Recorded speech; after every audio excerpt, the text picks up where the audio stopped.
The city of Scranton experienced flooding in many areas this morning after the heavy rain.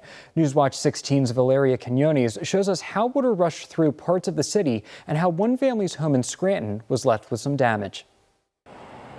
Water rushing down the mountain onto Kaiser Avenue in West Scranton this morning overwhelmed storm drains and ditches, but the road remained open.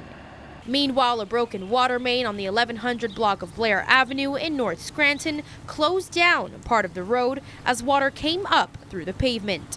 We are grateful for our DPW, Fire Department, and Police Department for acting quickly overnight in what was a pretty significant rain event.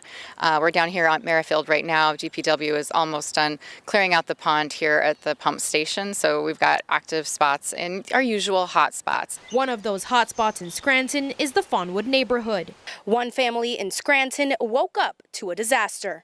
At 7 o'clock in the morning when I get up, we faced this issue. And I took a look in the backyard where I can see where the water came downhill between the 2 yards behind me, washed our wall out, which then the water goes into our pool area.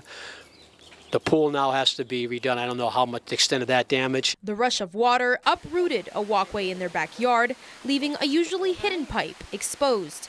The basement also flooded. Gaynard's home sits on the foot of the hill in Fawnwood on Forest Glen Drive, leaving his home vulnerable to the rundown from homes up the hill. We are all blessed. Our friends, our family are all here. They've been in our basement, vacuuming, cleaning up the mud, outside, doing everything. We don't know where we would be without them. The Gaynards say this isn't the first time something like this has happened.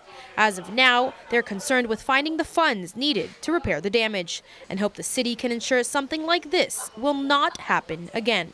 The city of Scranton is investing $23 million in flood mitigation projects throughout our different neighborhoods, including Fawnwood, which is where Forest Glen Drive is, down here in Kaiser Valley, also across the way in East Mountain, Manuka, up in North Scranton and Tripp Park. Mayor Paige Cognetti says many of the projects are now in the easement phase, meaning the city has proposed a grant to property owners in affected areas of each neighborhood in order to break ground and prevent damage like this from happening again.